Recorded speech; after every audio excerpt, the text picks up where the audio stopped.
제가 시작하면 될까요? 김 시작. 선생님 화면 올려주실 거죠? 네, 그럼 시간이 되어서 시작하도록 하겠습니다. 안녕하세요. 저는 오늘 사회를 맡은 윤철입니다.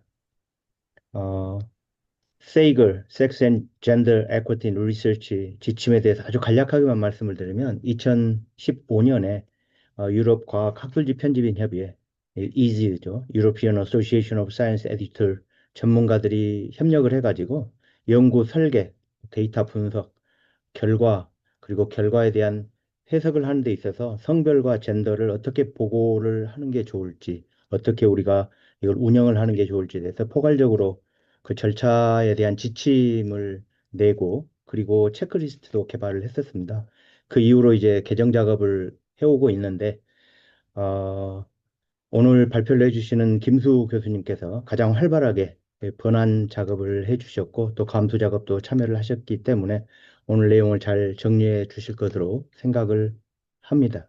오늘은 뭐 소개를 하는 게 그 목적이긴 하지만 향후에는 이 내용이 각 그 학술지나 과학 현장에서 실제로 적용될 수 있도록 유관 기관과 함께 저희도 노력을 해야 될 것으로 판단하고 있습니다.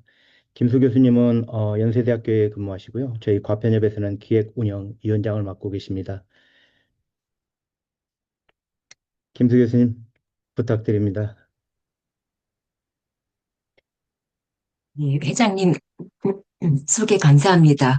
제가 좀 최근에 감기 몸살을 다시 겪어서 좀 살아나고 있는 길이라 목소리가 좀 거북할 수 있는데 좀 죄송스럽고요. 오늘 이렇게 바쁘신 가운데서도 많은 분들이 관심을 가지고 참석해 주셔서 너무 감사하고 의미 있는 일이라고 생각을 합니다.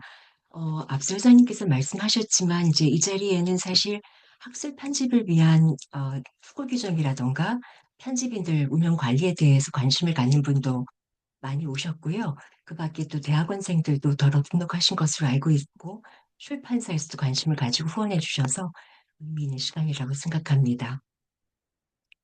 오늘 저희는 이즈, 그러니까 유럽 과학인 학술지 편집인 협의회의 서머 심포지엄 일환으로 지금 소개를 드리게 되었습니다. 오늘 이제 좌장을 맡으신 윤철 회장님, 또 제가 발표를 맡게 되었지만, 사실 과편협 차원에서 과학학술지 편집인 협의회인데요.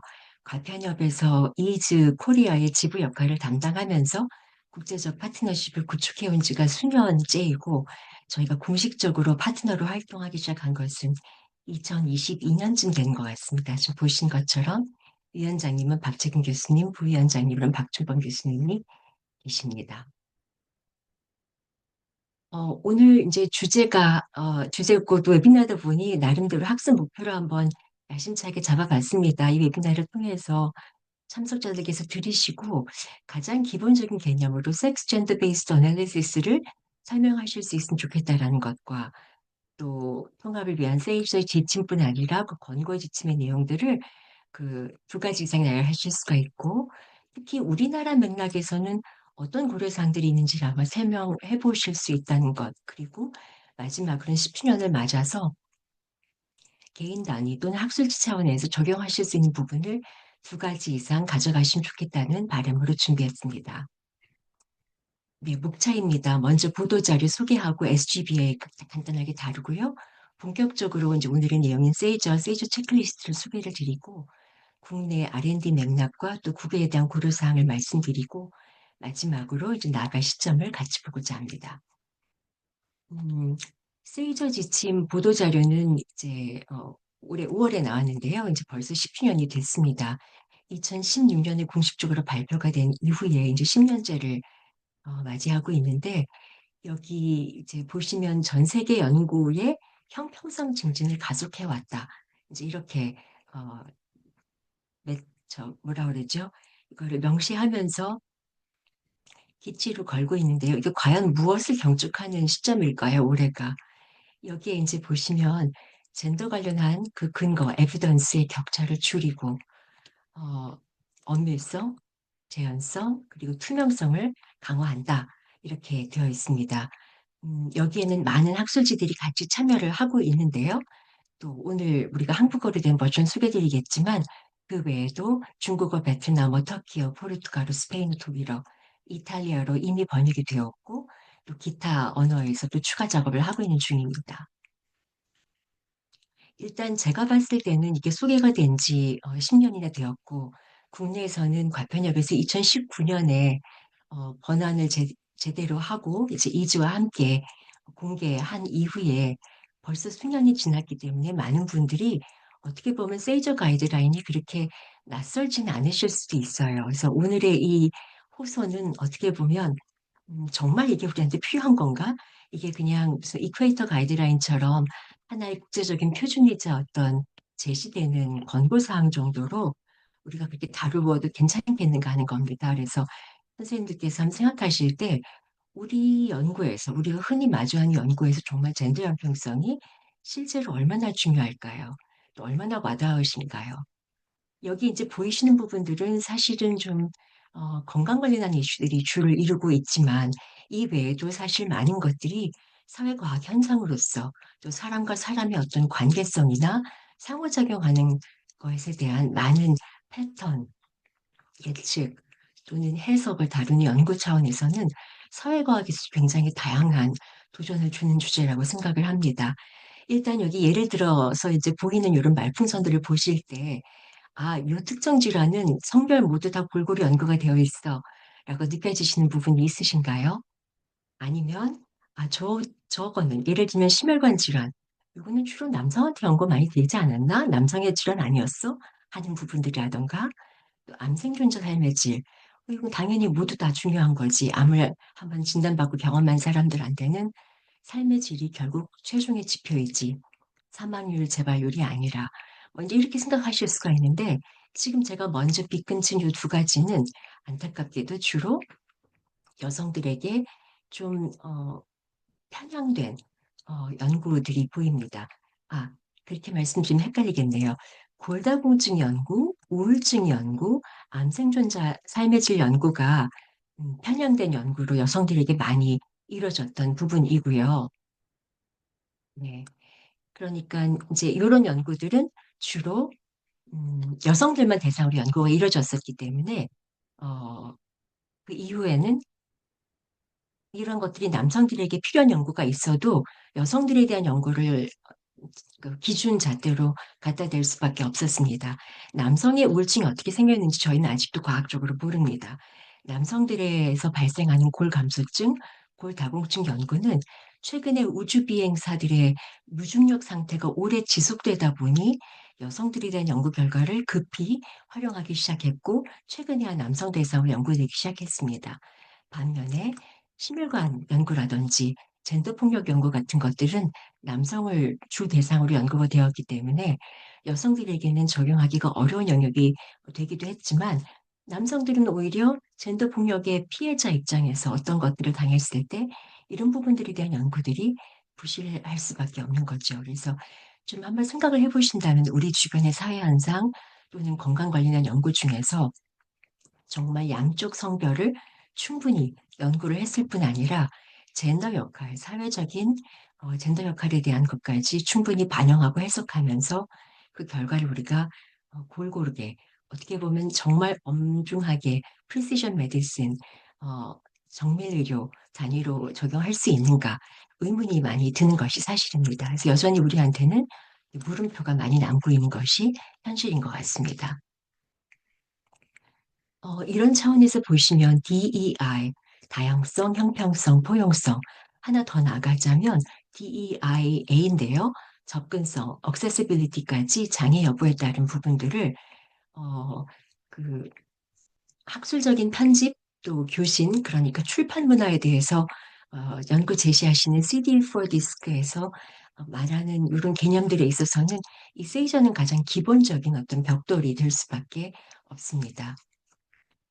스핑어 네이처라는 굉장히 대형 출판사죠. 2023년 설문을 보시면 총 한 490명 정도의 4,900명 정도의 응답자를 대상으로 이제 주로가 대학과 고등기관들이 이제 좀 응답이었는데요. 반 조금 넘는 수가 남성이었고요. 레이트 커리어가 좀 많긴 했지만 초기 연구자, 신진 연구자와 중간 연구자 정도도 반 이상을 차지한 중간 응답자 군이었습니다. 이들의 응답을 봤을 때 전 세계적으로요, 포용성에 대해선 점수가 좀 박했죠. 특히 신진 연구자는 40%가 매우 부족하다, 부족하다. 여성 응답자의 45%가 아직도 학계의 포용성이 매우 부족하다, 부족하다였고요. 반면에 남성들의 40%는 포용적이다, 매우 포용적이다가 이제 이렇게 되어 있어서 이런 부분들의 그 대비는 어떤 뭐 악의를 가지고 하는 게 아니라 각자가 이렇게 머물고 있는 그 세계 또는 그 우물 안에서 느껴지는 거에 대한 한계이자 이게 최대 최선이구나 이제 이런 생각을 하게 되는데 특히 학계가 이런 DEI에 대해서 응답한 것들을 보시면 왼쪽으로 갈수록 매우 적다이고요. 이제 오른쪽으로 갈수록 응답이 긍정적인 방향을 보이게 되는데 이런 부분들이 상당히 회색 지대가 많고 아직 모르겠다. 그렇게 뭐 평가할 정도가 아니다이고 양쪽의 응답들이 그렇게 뛰어나지 않는 것을 보면 다양성 전체에 대해서는 굉장히 부족한 현상들을 우리가 보고 있는 현실입니다. 스프링어 네이처 서베이에서 DEI의 가장 큰 장벽으로는 여전히 우리 안에 있는 편견, 또 권태감이라고 표현할 수 있는데요. 무관심이라고도 볼 수 있죠. 그리고 우리 각자가 살고 있는 무의식적인 빗둘림의 그런 문화 안에서 계속 바쁘게만 살다 보니 여력이 없다라는 그런 부분들이 있는데 가장 최근까지도 이제 세계의 백신 문제를 연구하고 있는 가비라는 이런 조직에서도 이, 이 젠더 헬스 갭에 대한 것은 여성의 건강에 대한 이슈가 아니라 경제적인 이슈이고 모두를 위해서 굉장히 중요하다는 것들을 발표하고 있습니다. 이렇게 이제 이쯤 되면 설득이 되셨을까요? 이제 그러면 이제 더 기본적인 개념으로 섹스와 젠더를 어떻게 우리가 구별하는지를 살펴보면 섹스는 다 아시는 것처럼 XX, XY 염색체 중심의 생물학적 성별입니다. 주로 여성, 남성 또는 암컷, 수컷, female, male로 구별이 되고 대부분 이 두 가지로 바이너리하게 양분화가 되고 물론 이 안에서도 어, 인터섹슈얼이라든지 XXY, 뭐 XXX 여러 가지 캐리어타입이 존재할 수는 있습니다. 반면에 젠더는 사회 문화적인 성별 또는 성별 특성, 우리말로는 그냥 간단하게 젠더 이렇게도 이제 표방을 하는 건데요. 굳이 그 차이를 좀 뉘앙스를 담고 있는 단어로 표현하자면 여성 남성보다는 여자 남자, 메일 피메일보다는 맨 우먼으로 이제 표현하는 것으로 사회적인 그 성 역할에 대한 거라든지 또 어, 성규범, 또 사회에서 바라보는 그런 렌즈에 대한 영향력을 함유한다고 보시겠습니다. 그래서 이렇게 보신 것처럼 젠더가 벌써 10년 전에 최소한 9가지다 이제 이렇게 표현한 것들이 있었는데 젠더 학계에서는 계속적으로 연구가 이루어지는 것으로 알고 있습니다.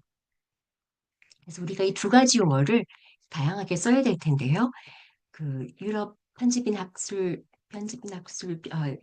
협의회에 들어가시면 이렇게 세이저 가이드라인 코스도 있어서 9개의 코스를 또 밟으시면 이런 모듈을 통해서 더 자세하게 배우실 수도 있고 또 각자 속하신 기관이나 학회 단위에서 이런 가이드라인을 어떻게 채택하며 또 활용하실 수 있는지에 대해서도 각가지 팁을 자원을 얻으실 수 있습니다.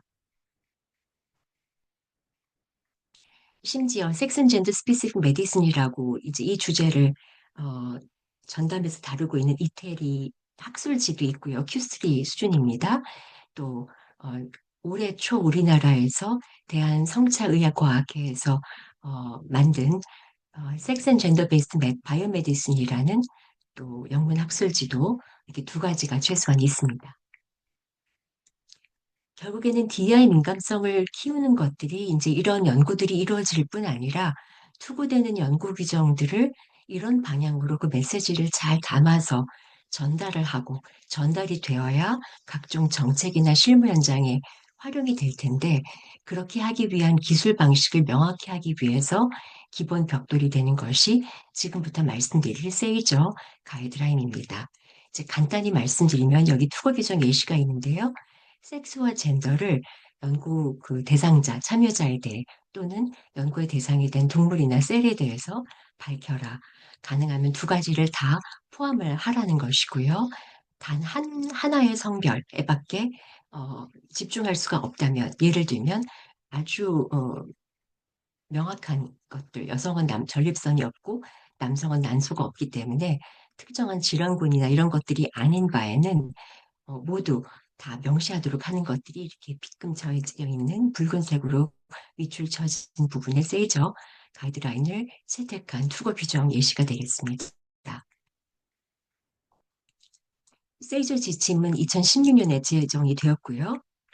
2022년에 조금 더 구체적으로 어, 체크리스트 형태로 하면서 이 세이저 지침 자체는 앞서서 보신 것처럼 세포 단위, 동물 단위, 인간 단위 다 해당이 되고 체크리스트는 사람 대상 연구로 일단은 이렇게 좀 더 구체화가 되어서 하나하나 체크하실 수 있게끔 이거는 마치 저희가 이퀘이터 가이드라인의 각종 지침들을 어, 음, 채택해서 기술을 하십시오라고 권고를 할 때 학술지에 따라서는 아예 그 체크리스트를 콘솔트면 콘솔트, 프리즈마면 프리즈마 이렇게 해당 학술지, 해당 논문에 몇 페이지에 그 내용을 명시했는지를 기록을 남기고 그 체크리스트 자체를 투고시 함께 제출하도록 요청하는 것처럼 그렇게 이제 활용하기 위한 방법으로 제시가 되었습니다. 그래서 여기에 노란색으로 이렇게 표기가 된 것은 체크리스트에서 조금 더 정밀하게, 그 세이저 가이드라인에서 조금 더 정밀하게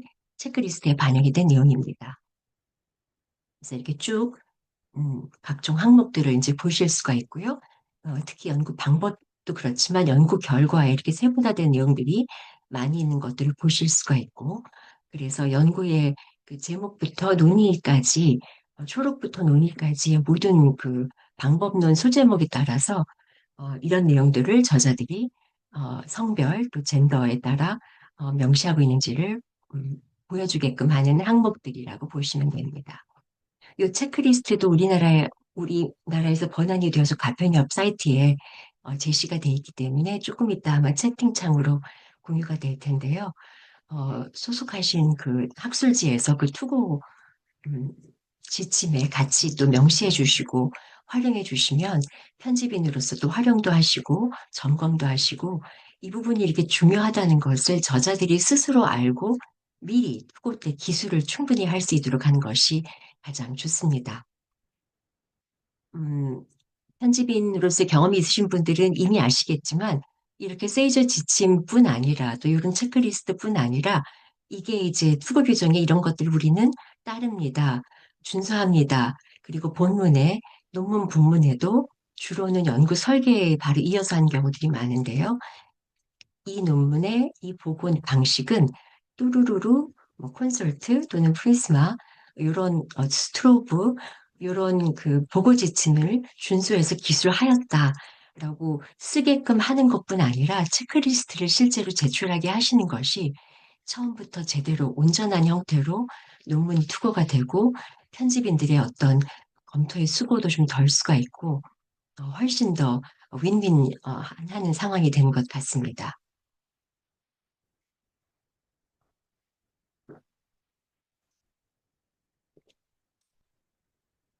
2016년 당시 이게 이제 발표가 된 이후에 최소한 네이처, 란셋, 셀처럼 우리가 아는 저명한 그런 학술지들에서 33종이 SGBA, Sex and Gender Based Analysis를 강력하게 이제 권고하는 것들을 볼 수가 있었고요.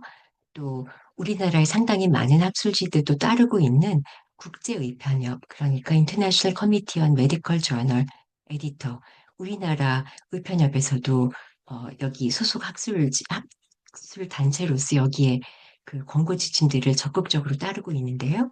여기도 보시면은 아까 저희가 봤던 이런 각종 보고 기술하는 방식의 포괄성을 강조하는 이퀘이터 가이드라인들에 대한 것뿐 아니라 세이저 가이드라인도 권고를 하고 있습니다. 여기는 이제 refer to라고 하고 있지만 encourage이고요. 그래서 여기에는 리포팅을 하는 것뿐 아니라 이게 초기 연구 설계, 결과 분석, 제시, 그리고 해석에 있어서 명시하십시오라고 강조하고 있습니다. 그래서 특히 우리나라 학술지 중에서 의편협의 소속 학술 단체이고 또 연구하고 보고하고 에임스 스코프로 담고 있는 학문 분야가 건강 관련한 연구물들인 경우에는 대부분 ICMJ의 그런 지침들을 준수한다고 하면 학술지 명시하고 계실 텐데 이런 부분들을 세이저 가이드라인들을 적극적으로 고려해 주시는 것이 필요하겠습니다. WHO에서도 이제 최근 2024년에 세이저 가이드라인을 언급하면서 여기 보시면 흥미로운 점은 게더 가이드라인이라고 해서 헬스 에스티메이트 리포팅에 대해서 정확성과 투명성을 강조하는 논문에 건강 관련 논문에 대한 것들을 통칭하는 게더 가이드라인과 함께 이걸 다루고 있다는 것이죠. 그러니까 결국에는 이게 세이저도 무슨 어떤 세계적인 어떤 선호 또는 흐름, 편향성이 아니고 건강 관련해서는 적어도 WHO에서 강조할 정도로 보고되는 내용의 정확성과 투명성을 위해서 같이 한 묶음으로 보고 있다는 점들도 염두에 둘 만합니다. 그럼 이제 어, 다음 꼭지로 국내 R&D 맥락에서는 우리가 또 이 부분에 대해서 고려할 점들이 과연 있을까요? 아시다시피 혁신법으로 통용되는 국가연구개발혁신법이 2021년 1월 1일부터 시행이 됐습니다. 지금 이 법률에 대한 것들 전문이나 그 매뉴얼 같은 것을 보실 때 어, 말 그대로 세이저 또는 성별에 대한 특성들이 아주 구체적으로 명시가 되고 있지는 않습니다. 하지만 시행령이나 시행규칙, 그리고 하위 행정규칙과 서식에 분산돼서 지금 다뤄지고 있는데요. 이 내용들을 이제 그 발표 당시에 젠더혁신연구소의 이해숙 소장님께서 한 학술지의 기고문으로 이 부분을 다루신 적이 있었습니다. 2022년 내용인데요. 여기 이제 보시면 이렇게 아티클 7, 14, 26 그리고 이 평가에 대해서 그리고 관리 체계에 대해서 다루는 조항 3번에서 보시면 섹스 앤 젠더 이렇게 명시하는 것들의 중요성을 하나하나 조목조목 또 짚고 있습니다. 근데 이런 부분들이 이제 2021년부터 시행이 됐고 사실 2022년부터 본격적으로 어, 배포가 되고 이제 알려지기 시작했는데 알고 계시겠지만 EU에서 하고 있는 호라이즌 유럽이라고 2021년부터 2027년에 그 이 거대 연구비 전 세계적인 거대 연구비를 위한 준비 단계로 서둘러서 이제 그때 만들어진 국가 혁신 연구법이었거든요. 근데 그 혁신 연구법들이 지금 EU에 왜 그렇게 발맞추게 되었냐면 EU 허라이즌 유럽은 법적 구속력을 가진 평가 체제로 아예 이 섹스, 젠더, 베이스 어널리시스를 강조를 하고 있습니다. 그래서 이거를 모든 제출되는 프로포설에 세 가지 층위로 작동을 할 수 있게끔 평가 항목으로 담고 있는데요.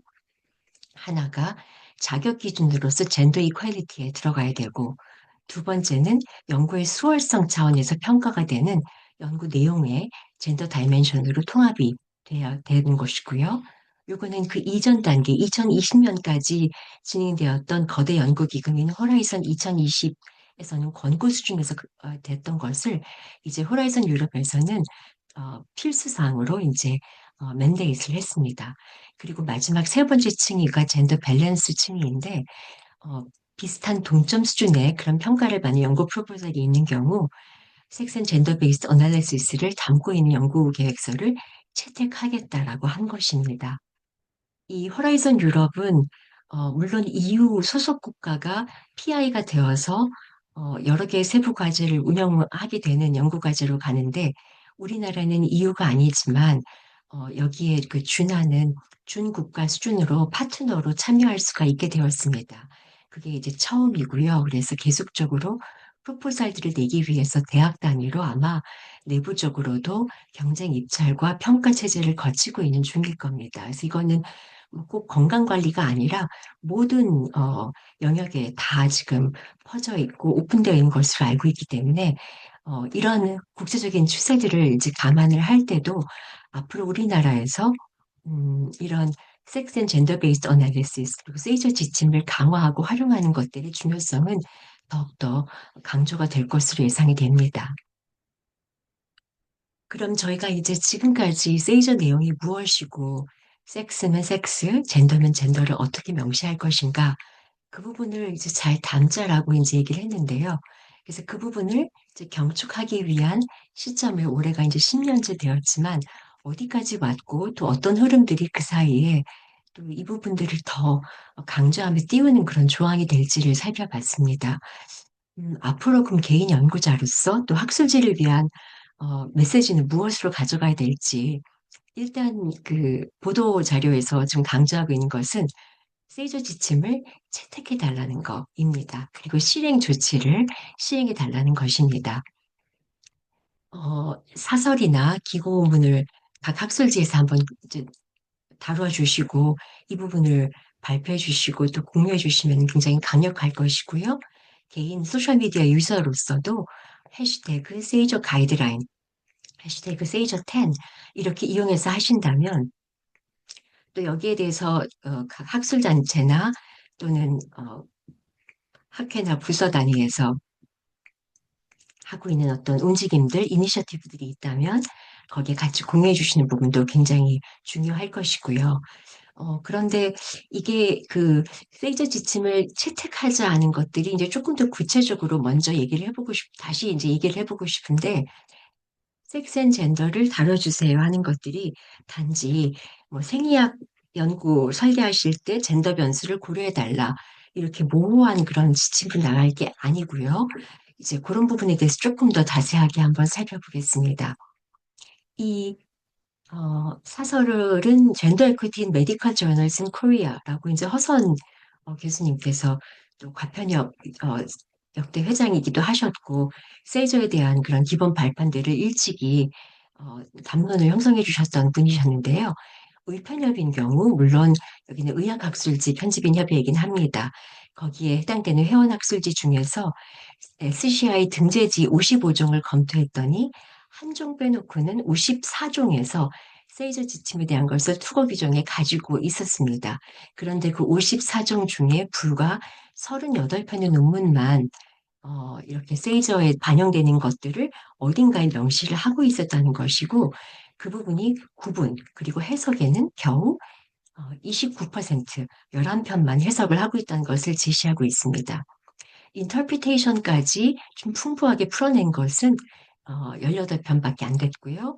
그리고 아예 구분조차 하지 않은 것들이 이제 9편, 24% 육박했다고 이제 지적을 하고 있는데 이게 무슨 소리일까요? 우리가 대부분 연구 논문을 편찬을 할 때 테이블 1은 대부분 연구 대상자의 특성을 명시하곤 합니다.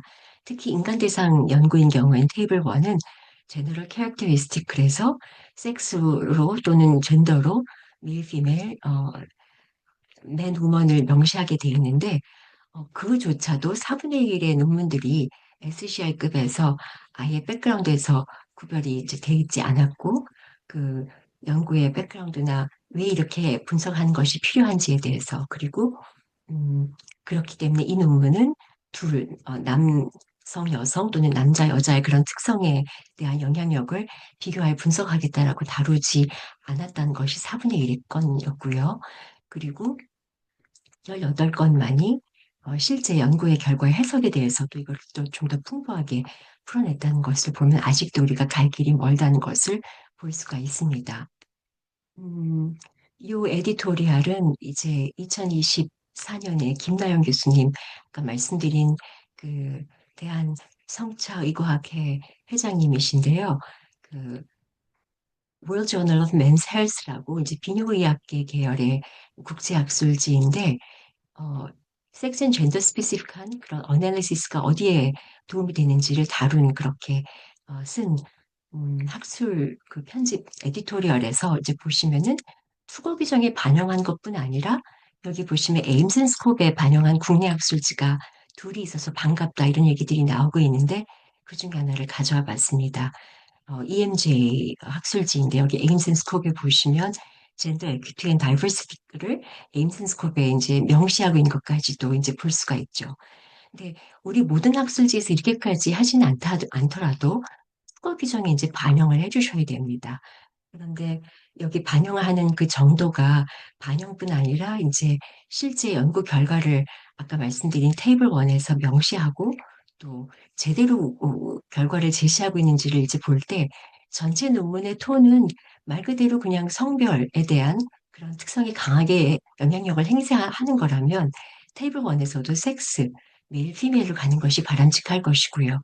그렇지가 않고 전체 그 해당 논문의 전체적인 논지나 주요 변수, 어, 그 종속 변수에 대한 해석상 여지가 생물학적 성이 아니고 사회적인 역할, 규범에 대한 메시지가 영향력이 있다라고 판단될 때는 젠더 그리고 메일, 피메일이 아닌 맨, 우먼으로 가야 되는데 그게 제대로 돼 있지 않다거나 아니면 테이블 1이 섹스 그리고 우먼, 맨으로 간다던가 하면 사실 뭐 다 그게 그거지 뭐라고 할 수도 있지만 처음에 우리가 봤던 그 명명의 단위에서는 그 뉘앙스는 사실 놓쳐지게 됩니다. 그래서 섹스면 섹스, 메일, 피메일, 젠더면 젠더, 맨, 우먼으로 그렇게 좀 섬세하게 구별해서 해주신다면 더욱더 좋을 것 같습니다.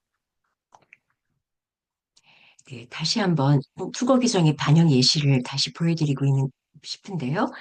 생리학 연구 설계에서 젠더 변수 고려해 주시면 좋습니다라는 모호한 말이 아니고 생물학적 성, 또 사회문화적인 성 방법, 왜 결정인지 결정한 방법을 기술하고 또 동물이나 세포의 경우에서도 어떤 세포군을 사용했는지를 또 명시하는 것들, 어떤 셀 라인을 선택했는지, 또 그 이유, 그리고 명백한 사유 없이 하나의 성 또는 특정 집단만을 연구 대상으로 한 경우에 대해서도 명확한 그 타당한 근거 그리고 연구의 제한점을 명확하게 기술 바란다. 이런 문구들이 제 소속되신 학술지에서 이렇게 채택하고 하실 수 있다면 아주 좋을 것 같습니다. 세이저 10의 다음 목표는 오늘 이 자리에 함께 해주신 여러분들의 그런 조회를 또 포함해서 200만 건 달성을 목표로 한다는 것을 보도자료에 담고 있는데요. 이게 그냥 과시성으로 하는 그런 얘기일 뿐 아니라 이렇게 많은 분들의 관심과 그 중요성에 대한 확인을 통해서 전 세계적으로 꼽는 상위 학술지 100개, 또 대형 출판사 적어도 15개, 또 가장 그 영향력이 있는 WHO를 포함한 20여 개 공중보건 기관들이 더욱더 세이저에 대한 인식을 넓히고 또 이걸 채택하고 인정할 수 있었으면 좋겠다는 것입니다. 그래서 시린 헤이달이라고 그 젠드루 소장이자 세이저 지침의 제1저자였던 이 분의 말을 빌리면 임플리멘테이션을 위해서 가속화를 하기 위한 이제 그런 형평성에 대한 가속화를 더욱더 우리가 확인하는 그런 자리가 되었으면 한다라는 것, 또 바하메만이라는 지금 현재 이즈의 회장이신데요. 이분 또한 계속 오랫동안 이즈 안에서 섹슨 젠더 그리고 투명성과 형평성에 대한 논의들을 많이 주도해 오신 연구자이십니다. 과학에 대한 대중들의 신뢰를 강화하는 중요한 이정표. 다시 말씀드리고 강조하자면 연구 결과를 봤을 때 연구 제목부터 이게 마치 모두를 위해서 적용이 될 것처럼 표방이 되지만 막상 음, 돋보기를 가지고 연구 결과를 들여다보면 대상도 남자, 결과도 남자, 함의도 제한이 돼 있는 그런 결과들 말고 또는 남성과 여성을 연구 대상으로 암컷과 수컷을 연구 대상으로 보고는 했지만 그 논의와 그 시사점에 있어서 구체적으로 그래서 비교하는 섹스 앤 젠더 베이스드 또는 섹스 젠더 스페시픽한 그런 어널리시스, 비교에 대한 메시지가 없이 그냥 보고 하나로 끝나버리는 그런 것 말고 그래서 연구 결과에서 정말 촘촘하게 뽑아갈 수 있는 이런 결과는 남성 암컷에 수컷에 대해 이런 결과는 여성 또는 암컷에 대해 이렇게 적용할 수 있구나 하는 그런 부분으로 가져갈 수 있도록 하는 중요한 이정표이기 때문에 오늘 이 자리에 함께 하신 분들 개인적으로는 개인의 연구를 설계하실 때 이거를 한번 참조해 주시면 좋겠고요. 또 어, 학술지 단위에서는 이 부분을 같이 품고 가시면 좋겠습니다. 네, 마치는 말인데요. 재정 10년을 맞아서 과학의 엄밀성, 재현성, 관련성을 높이는 방법으로 권고됨을 우리가 재확인하는 자리가 되었습니다. 세이저와 또 세이저 체크리스트들을 투고기 전에 오늘 이제 끝나자마자 한번 수속되신 학술지 한번 살펴보셔서 어디에 어떻게 리스팅하면 좋을지를 고심해 주시고 반영해 주십사 부탁을 드리고요. 또 개인 연구자 차원에서도 연구 계획 단계부터 반영을 해주시면 좋겠는데 학술지에서 이 부분을 강조해 주시면 연구자들은 저절로 이게 중요하구나를 알아차리고 반영을 할 수 있도록 또 장려하고 또 그 부분을 구체화할 수 있는 발판이 된 효과가 되는 것은 확실합니다. 그래서 세이저 마지막 10주년, 세이저 에10에 참여하시며 좀 전에 저희가 봤던 그런 메시지들 채택해 주시고 조치를 취해 주시고 사설과 기고문을 게재해 주십시오. 또 소셜미디어 캠페인에도 활용해 주시기를 바랍니다. 네, 감사합니다.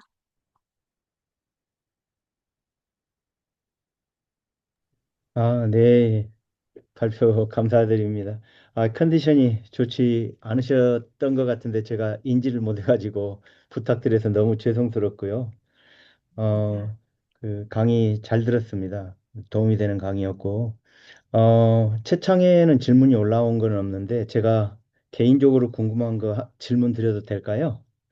김수 교수님께 한번 여쭤보고 싶은데, 저는 이제 주로 또그 실험하는 게 인간 대상보다는 동물 실험을 통한 인간의 어떤 현상 연구가 이제 또 많이 주를 이루고, 뭐, 상당히 많은 연구들이 이제 그렇게 동물 실험을 통하는, 과정을 하게 되는데, 그래서 이거를 이제 적용을 한다고 생각하면은 동물 실험을 통한 인간 연구의 적용 부분이 좀 상당히 좀 고려가 되어야 되겠다라는 생각이 들고요. 간극이 좀 크다 보니까 처음에 제시해 주신 대로 어떤 그 분야에 따라서 굉장히 좀 학문 분야에 따라서는 다를 수가 있겠다. 어떤 실험을 하느냐에 따라서. 그러다 보니까 자칫하면 불필요한 동물의 사용, 즉 부정확하고 부적절한 연구 방법론으로 해서 사용 동물 수의 증가가 되는 우려를 할 수도 있지 않을까라는 생각이 들어서 이게 이제 첫 번째 두 개가 약간 연관이 있으니까 첫 번째 질문이 동물 실험에서의 고려. 두 번째는 마지막 부분 말미에서 말씀하신 다양한 그 반영을 할 수 있는 방안들을 제시를 해주셨는데 약간 단계적 접근이 필요할 것 같다는 생각을 좀 해봤습니다. 그래서 지금 당장 도입을 하더라도 크게 어떤 무리가 되지 않을 것들이 좀 있어 보이기도 하고 어떤 것들은 약간의 논의나 합의나 특정한 그 기간이나 과정을 통해서 제가 이제 질문 드린 것처럼 약간의 그런 어떤 어, 수기 과정을 통해서 해야 될 필요도 있지 않을까 하는데 이걸 그냥 이렇게 하세요라고 하는 것보다는 과편협이나 의편협이나 유관 기관들이 모여가지고 한 번쯤 이런 것에 대해서 약간 더 과정이나 타임라인 제시나 이런 걸 해도 좋겠다는 생각이 들어서요. 선생님 어떻게 생각하시는지 여쭙습니다. 말씀 감사하고요. 어, 말씀하신 대로 사실 학문 분야에 따라서 조금 적용할 수 있는 그 차이는 있을 거라고 봅니다. 저는 이제 동물 실험을 해본 적이 없는 사람이어서 대부분 수컷을 대상으로 하는지 아니면 암컷을 대상으로 하는지 우선 아마 또 믹스를 한다면 그 믹스를 어떻게 좀 지혜롭게 그리고 이 지침 준수를 위한 차원이 아니고 정말 좀, 균형 잡힌 연구 결과를 얻기 위한 설계를 하는지가 좀 더 복잡스러워질 수 있겠다는 생각은 듭니다. 근데 적어도 그런 그 비율에 대한 그 보고가 이루어지는지 잘 모르겠어요. 그래서 주로 어떤가요, 회장님? 이제 저희들 처음에 권한 만들고 거기에 그림이 하나가 있었는데 그 그림에서 그걸 좀 잘 설명을 했던 것 같아요. 그래서 그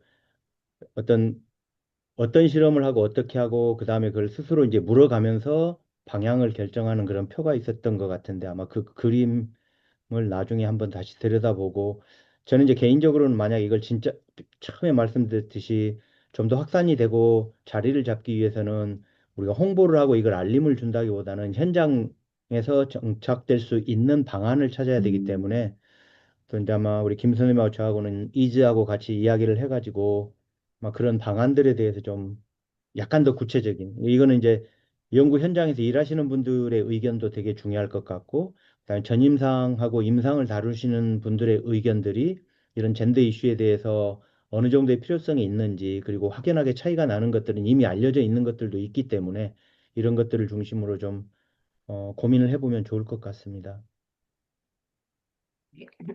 그래서 이제 동물을 그동안에 예를 들면 특정 암컷만 또는 수컷만으로 했다면 그 부분에 대한 그 연구 결과를 추출하는 것들이 이미 한쪽으로 편향돼 있다는 그런 의미로 세이저가 지금 지적을 한 걸로 저는 이해를 하고요. 그래서 네, 꼭 맞습니다. 억지로 5대5 이렇게 1대1 섞어야 된다라는 것보다는 그 해당 연구하고자 하는 그 주제에 맞게끔 구상을 하든지 justify 하든지 이제 그런 부분들이 전에는 그냥 행간에 알아서 독자가 이해하시오라고 보고가 안 되었던 반면 이제는 그런 부분들을 연구자들도 충분히 고심을 했으나 이제 이렇게 진행했던 부분들 명시하고 또 연구의 제한점으로도 하라는 그런 부분으로 이해를 했습니다. 근데 사람 대상 연구는 더 말할 것도 없고요. 왜냐하면 이제 지구의 반이 남성, 반이 여성인데 지금까지 이루어졌던 것들은 The Mismeasure of Woman이라는 아주 그 클래식한 그런 책에서도 지적됐듯이 70g, 70kg의 중년 백인 남성을 40대 위주로 했던 모든 것들이 지금 우리가 알고 있는 바이탈 사인의 기준 범위라든지 이런 것들을 만든 자료가 됐거든요. 그래서 그런 부분들이 이제 한쪽 성별에 된 것이 원 사이즈 핏 올로 그냥 통용됐던 것들에 대한 경고였었는데 그런 부분 때문에 이제 세이저 가이드라인이 그 연구에 대한 제한성, 엄밀성을 얘기할 때는 그 부분을 각자 독자가 알아서 그냥 행간을 읽도록 하는 것이 아니고 적어도 명시하게끔 하는 거. 이퀘이터 가이드라인도 비슷하잖아요. 저희가 그게 연구의 어떤 품질을 보증해 주진 않아요. 그러나 독자가 행간을 읽고 알아맞혀야 되는 또는 기술되지 않았기 때문에 이해를 평가를 할 수가 없는 그런 내용들을 좀 줄이고 연구자들이 충분히 세세하게 보고를 하고 기술을 하도록 하는 이제 그런 정신에서는 비슷하지 않나 생각이 됩니다. 아, 네, 맞습니다. 너무 좋은 말씀 해주셨고요. 최근에는 사실은 그 심사자들 중에서도 그거를 지적을 하기도 합니다. 저 논문 냈을 때는 오비어스한 것들도 있거든요. 그런 경우에는 오비어스하긴 하지만은 거기에 대해서는 왜 한쪽 성만을 사용했는지를 좀 설명을 해주면 좋겠다. 또는 간단하게라도 명시를 하면 좋겠다라고 하기 때문에 결국에는 현장 적용이 되어지는 과정들은 학술지 출판사에서 큰 틀을 잡고 학술지에서는 거기에 맞춤형으로 좀 하고 좀 더 작은 틀에서도 공부도 좀 하면서 오비어스한 것들은 너무 오비어스하니까 그냥 명시만이라도 해서 그게 이렇게 한쪽의 어떤 성을 사용하는 게 당연하다는 것도 하지만 사실은 정확하지 않은데도 한쪽 성을 사용하는 경우들은 좀 조심스럽게 해야 된다든가 아니면 방법론적으로 접근해야 되는 방법을 시간이 걸리더라도 자꾸 제시를 해가지고 그런 것들을 해소해 나가는 쪽으로 방향을 잡으면 될 것 같습니다. 감사합니다. 혹시 다른 질문 있으시면은 오디오 켜고 질문해 주셔도 되고요. 채창에는 올라오지 않았는데, 어, 혹시 질문 있으시면 질문하시죠. 네. 질문이 없으신 것 같은데 저희 과편역으로 언제든지 그 연락을 주시면은 저희들이 다시 또 빠른 시간 내에 답변을 드리도록 하겠고 오늘은 이제 소개하는 자리이기는 했지만은 향후에 다른 자리에서도 다른 유관 기관과 함께 이런 부분에 대해서 고민을 해보는 시간을 가지면 좋겠다는 생각을 해봤습니다. 오늘 발표해 주셔서 너무 감사합니다. 김수 교수님. 조만간 또 뵙겠습니다. 감사합니다. 감사합니다. 감사합니다. 감사합니다. 오늘은 사진은 안 찍